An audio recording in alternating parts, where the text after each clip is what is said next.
नीतीश कुमार, चिराग पासवान झूठ बोल रहे हैं, हमसे हमारी जायदादों को छीन रहे हैं। जो हमारी जमीन पर, वक्फ की जमीन पर कब्जा करके बैठा है, वो 12 साल अगर हो गए तो मालिक बन रहा है। वक्फ इवैक्यू प्रॉपर्टी है कि जो लोग भारत को छोड़कर किसी और जगह पर चले गए, उन्होंने कहा कि मैं अपना घर, अपनी जमीन, अपनी खेत वक्फ कर रहा हूं। तो आज मोदी ने कानून बना दिया कि वक्फ कानून बनाया जिसकी तायीद चिराग पासवान ने और नीतीश कुमार और चंद्रबाबू नायडू ने की। चिराग पासवान ने और नीतीश कुमार और चंद्रबाबू नायडू ने की, कुशवाहा साहब ने की। क्या कानून बनाया? अगर कोई वक्फ की जायदाद को धोखे से बेचता है तो पहले उसको सजा थी 2 साल की, बेजमानत नहीं मिलती थी।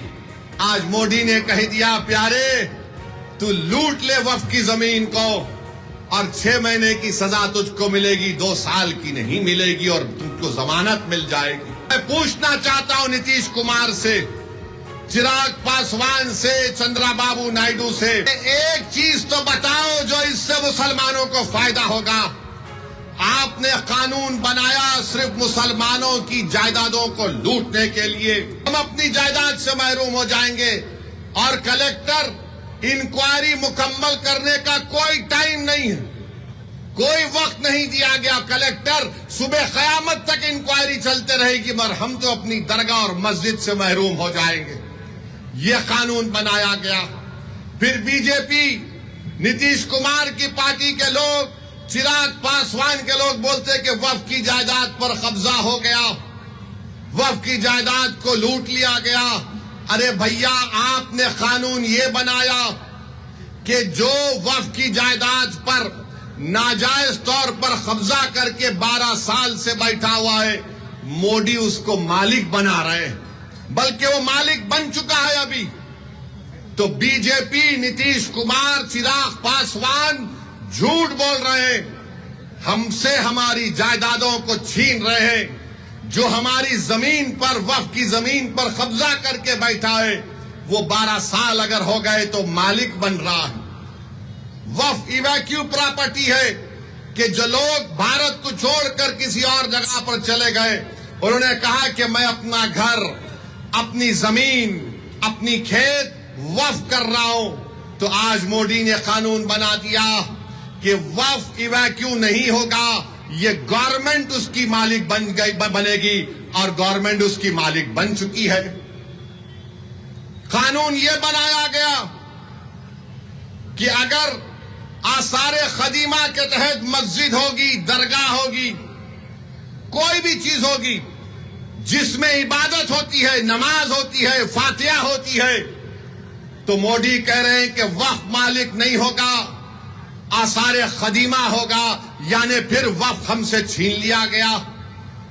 फिर ये कानून में ये बनाया गया कि अगर कोई ट्रस्ट होगा इस कानून को बनाने से पहले और इस कानून के बनाने के बाद ट्रस्ट होगा तो वक्फ नहीं होगा। तो बताओ तुम कौन सी चीज इसमें रखे हो जिससे मुसलमानों को फायदा होगा।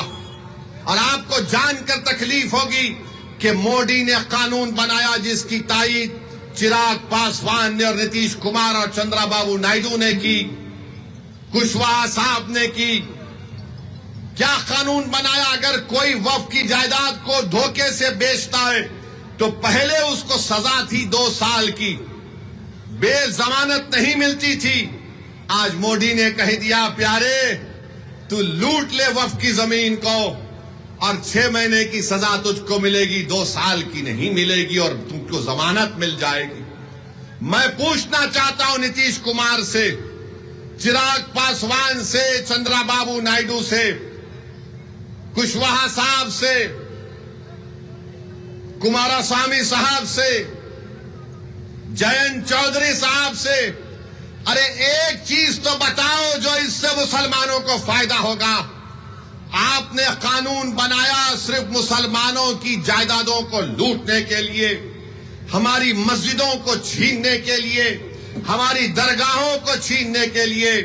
तो मेरे अजीज दोस्तों और बुजुर्गों, मोदी ने कानून ऐसा बनाया है कि हमारे ईमान पर हमला हो रहा है, हमारी मस्जिदों पर हमला हो रहा है, हमारे खानखाहों पर, दरगाहों पर, इमाम बाड़ों पर हमला हो रहा है और हम खामोश नहीं बैठ सकते।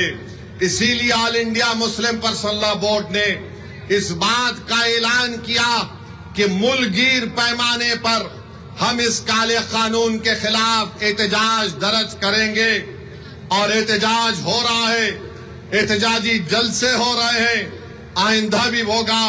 तो मेरी आप तमाम से ये गुजारिश है कि आप इस एहतजाज में शिरकत करिए। हम उस वक्त तक एहतजाज करेंगे जब तक कि